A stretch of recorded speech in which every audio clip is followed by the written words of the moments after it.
Hello दोस्तों, welcome my YouTube channel. दोस्तों आज सबके लेकर आए हैं यूपी ट्रिपल एस सी के लिए कंप्यूटर और यूपी जीके का कंबाइंड टेस्ट, जिसमें कुल टोटल 20 क्वेश्चन शामिल हैं।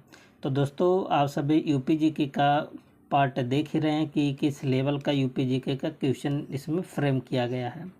ठीक है, तो इसी प्रकार से आप सबका कंप्यूटर का भी क्वेश्चन है जो कि स्टेटमेंट बेस्ड क्वेश्चन है। ठीक है, तो आप सब देख सकते हैं कंप्यूटर का क्वेश्चन किस लेवल का इसमें रखा गया। ठीक है, तो आप सब पूरे वीडियो में बने रहें और आप सबको एक छोटा सा जानकारी दे दें। यदि आप यूपी ट्रिपल एस सी के लिए जैसे जूनियर असिस्टेंट का एग्ज़ाम लगा है, आप सब बहुत जल्दी तरीके से किस प्रकार से आप सब रिवीजन करेंगे, इसके लिए आप सब यूपी जीके और कंप्यूटर का आप सब नोट्स प्राप्त कर सकते हैं, जिसमें लगभग 650 से ज़्यादा आपका पेज है। ठीक है, आप इसको प्रिंट भी करवा सकते हैं और इसके अतिरिक्त आप सबको 500 से भी ज़्यादा आप सबको क्वेश्चन दिया जाएगा एमसीक्यू विद आंसर, है ना, आप सबको टेस्ट करने के लिए। ठीक है, आप सब प्रैक्टिस अपना कर सकते हैं। तो ये सब एकदम अपडेटेड नोट्स है, अभी अप्रैल के लास्ट मोमेंट में इसको अपडेट किया गया था। ठीक है, और बार बार टाइम से अपडेट भी होता रहता है। ठीक है, तो अब चलते हैं आपके क्वेश्चन की तरफ। आपका पहला क्वेश्चन है, पहले कंप्यूटर से शुरू करते हैं 10 क्वेश्चन, इसके बाद लास्ट का 10 क्वेश्चन होगा यूपी जीके का। ठीक है, तो पहला क्वेश्चन क्या है, स्टेटमेंट नंबर 1 कह रहा कि सीपीयू कंप्यूटर का मस्तिष्क होता है। बिल्कुल बात सही है, जो सभी निर्देशों को प्रोसेस करती है। सही है। कह रहा कि रैम अस्थाई स्टोरेज डिवाइस है जो पावर बंद होने के बाद डेटा सुरक्षित रखता नहीं। देखिए, एक होता है वोलाटाइल, एक होता है नॉन वोलाटाइल। ठीक है, तो ये आपका वोलाटाइल होता, अस्थाई होता। अस्थाई मतलब अगर विद्युत गया तो सब डाटा मिट जाएगा। ठीक है, मतलब आप कह सकते हैं जब तक ले पावर सप्लाई रहेगा तब तक ले इसमें डाटा रहेगा। ठीक है, तो ये बात गलत है, तो दूसरा स्टेटमेंट गलत है और पहला आपका सही है। तो कहाँ पर है, ए सही है, सी पर हो जाएगा। ठीक है, देखिए ए सही है और दूसरा आपका क्या है, गलत है, सी ऑप्शन सही हो जाएगा। ठीक है, तो सीपीयू सचमुच कंप्यूटर का मस्तिष्क होता है। ठीक है, जो निर्देशों को प्रोसेस करता है, लेकिन रैम अस्थाई मतलब वोलाटाइल मेमोरी होता है। जो रोम होता है और ओएम रीड ओनली मेमोरी, ये नॉन वोलाटाइल होता है। ठीक है, इसमें क्या होता है, विद्युत अगर चल जाएगा ना तब भी डाटा बना रहेगा। जो कंप्यूटर के बंद होते डेटा खो देती है। और अस्थाई स्टोरेज हार्ड डिस्क या एसएसडी होती है, मतलब जो अस्थाई होता परमानेंट होता ना, और सेकेंडरी मेमोरी आप कह सकते हैं। ठीक है, क्वेश्चन नंबर 2 कह रहा कि ऑपरेटिंग सिस्टम मल्टीटास्किंग की सुविधा देता है। बिल्कुल बात सही है ना, मल्टीटास्किंग की सुविधा देता है, जिससे एक समय पर कई प्रोग्राम रन कर सकते हैं। जैसे आप सबका कंप्यूटर होता है ना, एक साथ आप सब अपना एमएस वर्ड में भी काम कर सकते हैं, वीडियो भी देख सकते हैं, गाना भी सुन सकते हैं, एक ही साथ सब होता है काम। ठीक है, कर कि बायोस ऑपरेटिंग सिस्टम को कंप्यूटर शुरू करते समय लोड करता है। ये भी बात सही है, तो दोनों बात सही है। और आप कह सकते हैं एक किस कारण से पॉसिबल है, तो पहले वाले कारण से ना, तो आप कह सकते हैं दोनों स्टेटमेंट सही है। और जो बी वाला, बी मतलब स्टेटमेंट नंबर बी, ए का कारण है। ठीक है, आगे क्या है देख सकते हैं आप सब कि ऑपरेटिंग सिस्टम मल्टीटास्किंग सपोर्ट करता है। BIOS basic input output system इसका पूरा नाम है। ठीक है, देखिए basic input output system computer के पावर ऑन होते ही ऑपरेटिंग सिस्टम को लोड करता है। ठीक है, इसीलिए दूसरा क्या था, रीजन था। HTTP एक नेटवर्क प्रोटोकॉल है जिसका उपयोग वेब पेज ट्रांसफ़र करने के लिए किया जाता है। ये भी बात सही है, बहुत इंपॉर्टेंट है। IP एड्रेस हर इंटरनेट कनेक्टेड डिवाइस को यूनिक प्रदान करता है। बिल्कुल बात सही है। IP एड्रेस मतलब इंटरनेट प्रोटोकॉल। ठीक है, इसके 2 वर्जन थे, एक था वर्जन 4, एक था वर्जन 6। वर्जन 4 32 बिट का होता था और ये वाला 128 बिट का। ठीक है, तो देखिए बात तो दोनों सही है, लेकिन ये किसी भी प्रकार का इसका रीजन नहीं है। ठीक है, तो कौन सा हो जाएगा, ऑप्शन बी। दोनों सही, लेकिन ये स्टेटमेंट नंबर बी जो है पहले वाले का रीजन नहीं है। ठीक है, देख सकते हैं कि HTTP, अच्छा एक होता है HTTPS, है ना, ये बहुत इंपॉर्टेंट है, hyper text transfer protocol secure. ये तो केवल आपका जूनियर असिस्टेंट में इसका केवल पूरा नाम पूछा गया था। HTTP वेब पेज ट्रांसफ़र के लिए प्रोटोकॉल है और IP एड्रेस हर डिवाइस की एक यूनिक पहचान होता है। ठीक है, लेकिन IP एड्रेस HTTP के कारण नहीं है। ठीक है, इसलिए वो रीजन नहीं था दूसरा। अगला क्वेश्चन क्या है, कह रहा है कि कंप्यूटर वायरस स्वचालित रूप से खुद को फैला सकता है और सिस्टम को नुकसान पहुंचा सकता है। बिल्कुल बात सही है। जो वायरस होते हैं ना, खुद की कॉपी कर लेता है, जैसे वार्म क्या कर लेता है, खुद की कॉपी, और जितने भी मतलब फाइल रहेंगे कंप्यूटर में, जो भी रहेगा उसको सब क्या कर देगा, खराब कर देता है। कह रहा कि फायरवॉल वायरस को सिस्टम में घुसने से रोकने वाला सुरक्षा तंत्र है। क्या बात सही है? बिल्कुल बात सही है ना। आपके जो नेटवर्क के माध्यम से आपके मोबाइल में जो भी अनवांटेड चीज़ आता है उसको फिल्टर का काम करता है। ठीक है, लेकिन देखिए दोनों बात सही, लेकिन इसका क्या है, रीजन नहीं है। ठीक है, दोनों अलग अलग चीज़ हैं। तो कौन सा हो जाएगा, दोनों सही है, लेकिन बी ए का रीजन नहीं है। ओके, आगे क्या है कि वायरस सिस्टम को नुकसान पहुंचाते हैं और फायरवॉल सुरक्षा प्रदान करता है, लेकिन फायरवॉल वायरस को सीधे रोकने का काम नहीं करता। यह नेटवर्क ट्रैफिक को नियंत्रित भी करता है। ठीक है, क्वेश्चन नंबर 5 कह रहा कि SSD हार्ड डिस्क की तुलना में ज़्यादा तेज और विश्वसनीय होता है। बिल्कुल बात सही है। जो SSD होता है ना, सॉलिड स्टेट ड्राइव से आप यहाँ पर क्या, हार्ड डिस्क की तुलना में ज़्यादा तेज होता है। अच्छा, और किससे तेज होता है, HDD से भी तेज होता है ना, क्योंकि इसमें कोई मूविंग पार्ट नहीं होता है। पहले तो सही है।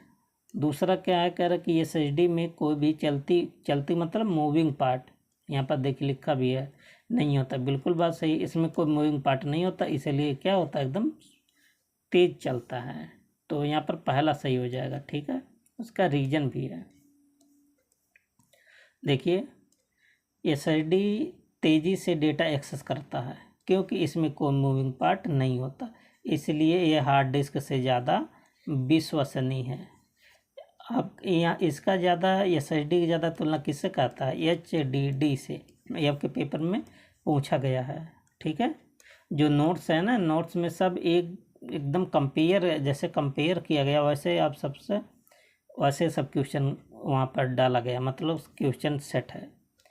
ये भी इसमें डाला गया है, जो डी मॉर्गन का जो थ्योरम पूछा था ना, सब A to Z, कोई टॉपिक आपका उसमें मिस नहीं नोट्स में। क्वेश्चन नंबर 6 कह रहा कि वर्चुअल मेमोरी एक तकनीकी है जो रैम की कमी को पूरा करने के लिए हार्ड डिस्क स्पेस का उपयोग करती है। बिल्कुल बात सही है ना। तो वर्चुअल मेमोरी क्या करता है, देखिए जब रैम भर जाता है ना, तो क्या होता है, सेकेंडरी जो स्टोरेज होता है ना, उसका यूज करने लगता है, खाली स्पेस को। इसी को बोलते हैं वर्चुअल मेमोरी। ठीक है, तो पहला सही है। और वर्चुअल मेमोरी के कारण कंप्यूटर की प्रोसेसिंग स्पीड बढ़ जाती है। हम ये लिखा हमेशा बढ़ जाती नहीं, वर्चुअल मेमोरी में ये देखा गया है कि जो इसका प्रोसेसिंग स्पीड होता है ना, एक कम हो जाती है, ना कि बढ़ जाती है। ठीक है, पहला सही है और दूसरा क्या गलत है, कौन सा बन जाएगा, सी ऑप्शन। ठीक है, तो आप सब यहाँ देख भी सकते हैं कि वर्चुअल मेमोरी रैम की कमी को पूरा करने के लिए हार्ड डिस्क स्पेस का प्रयोग करता है, लेकिन यह रैम से धीमी होता है। ठीक है, इसलिए प्रोसेसिंग स्पीड हमेशा बढ़ती नहीं है, बल्कि कभी कभी धीमी भी हो जाती है। अगला क्वेश्चन क्या है, कह रहा है कि रेड तकनीकी डेटा को सुरक्षित रखने के लिए कई हार्ड ड्राइव्स को एक साथ जोड़ती है। बात सही है। कह रहा है कि RAID 0 में डेटा मिरर कॉपी बनाया जाता नहीं।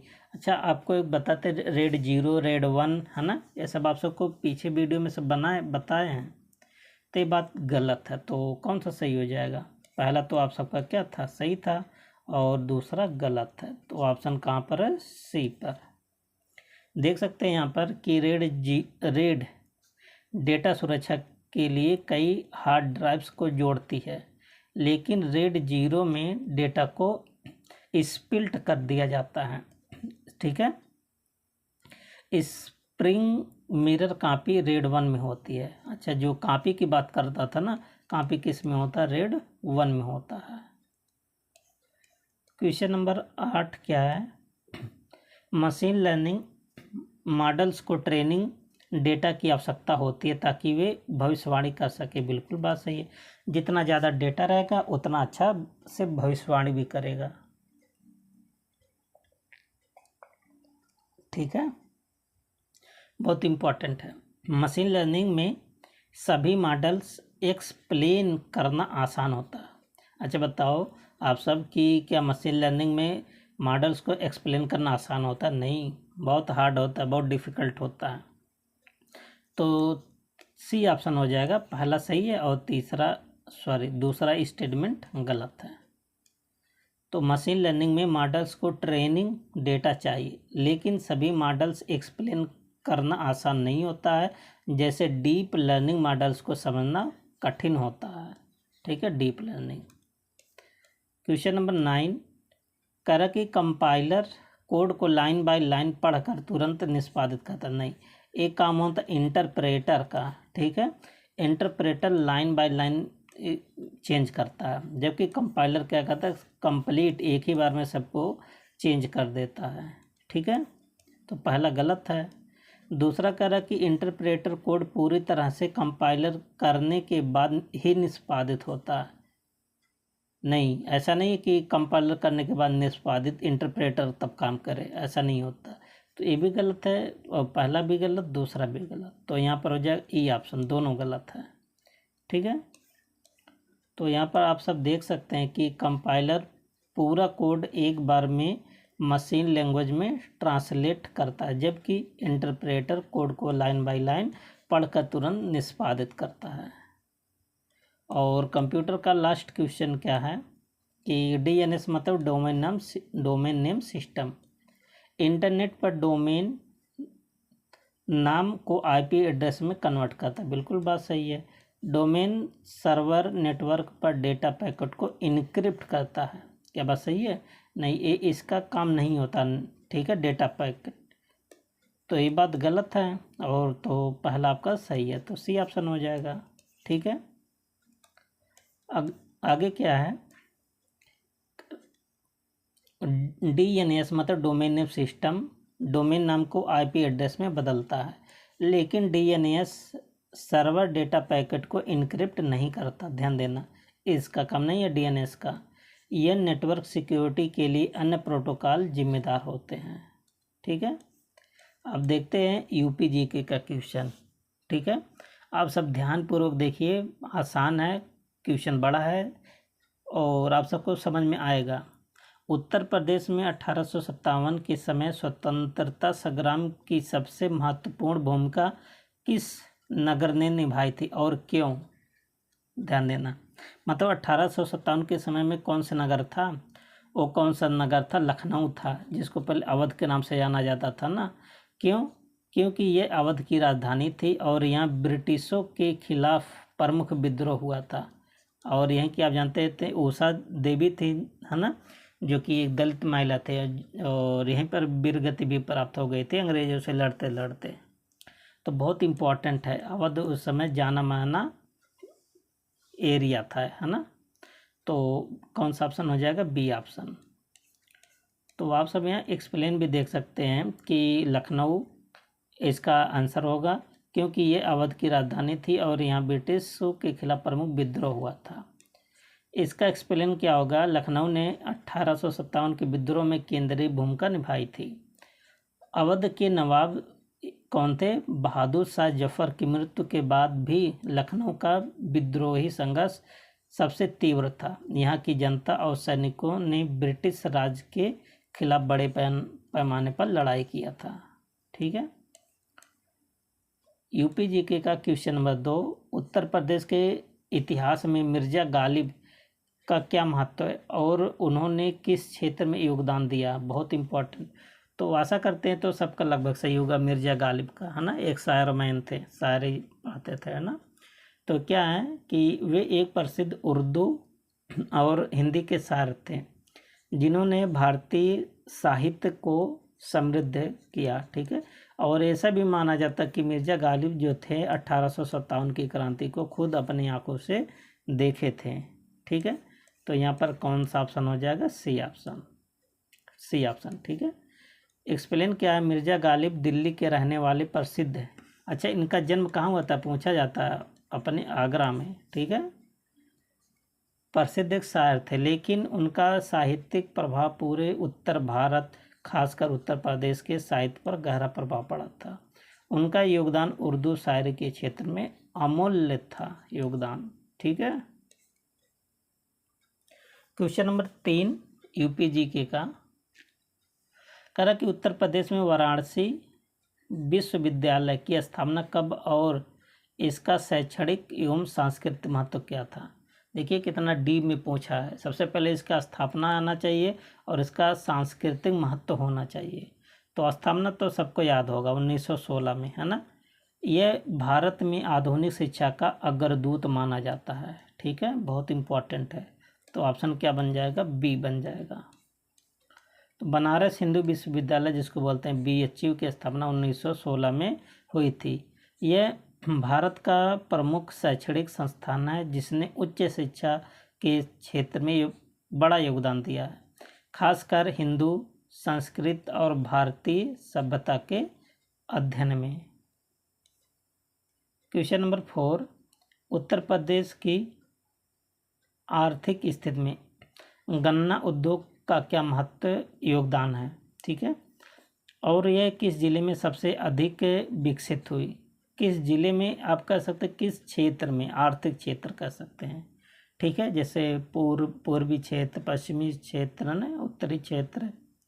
तो गन्ना का आप जानते हैं उत्तर प्रदेश का एक नकदी फसल है। कौन सा फसल है? नकदी फसल है ना।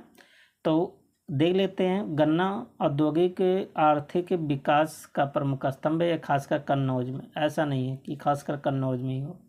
ठीक है, तो दूसरा ऑप्शन क्या है कि गन्ना उद्योग सीमित भूमि निभाता है। ऐसा भी नहीं है कि सीमित भूमि निभाता है।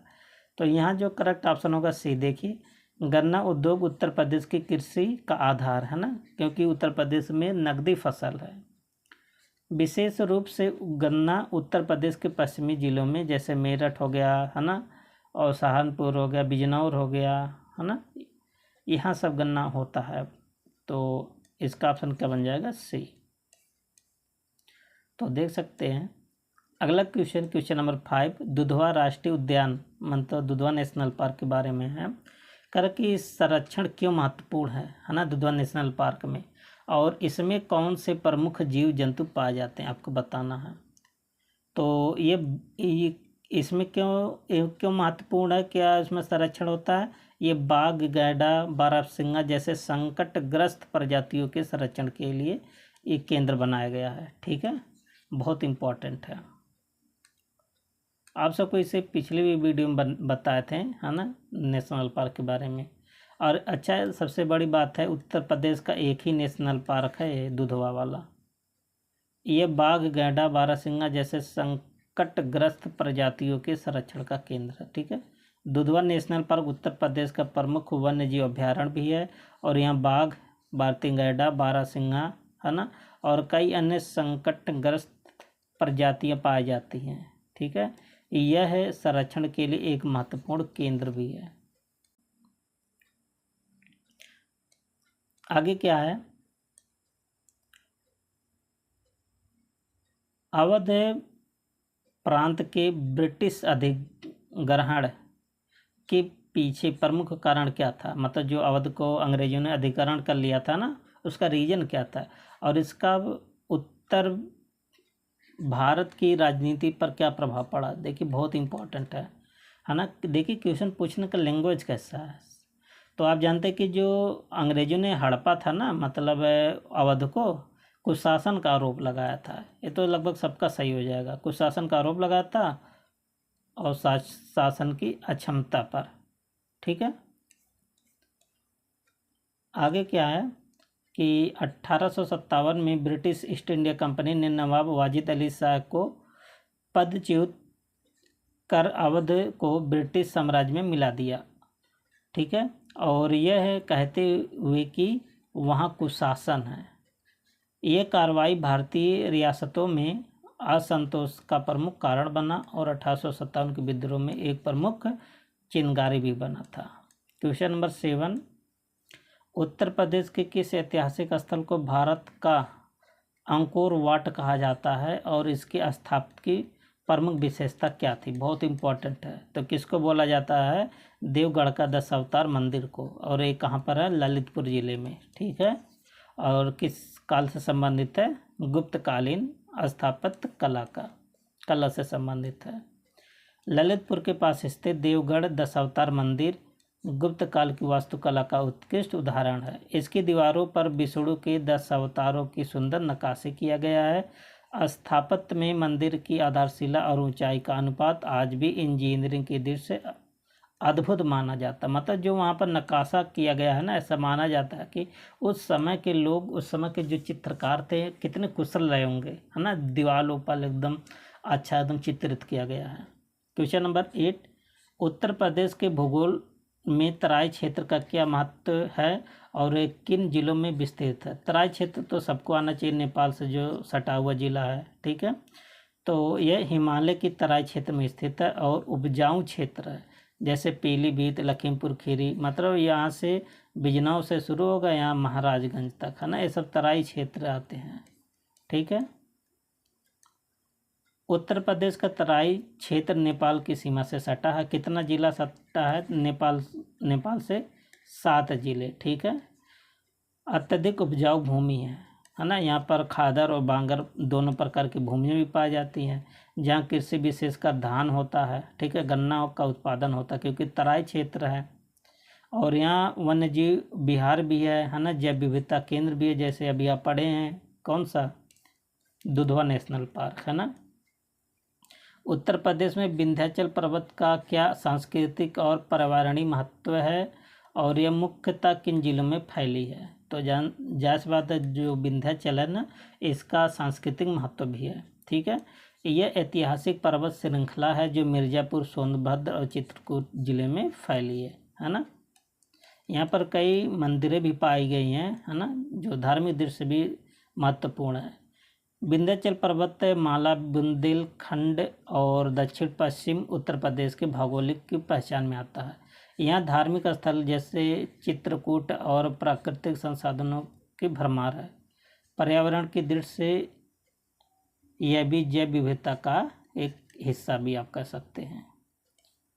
और लास्ट क्वेश्चन क्या है इस टेस्ट का? उत्तर प्रदेश के किस ऐतिहासिक सम्मेलन ने स्वतंत्रता संग्राम में निर्णायक भूमिका निभाई थी और उनमें किन नेताओं की प्रमुख भूमिका रही?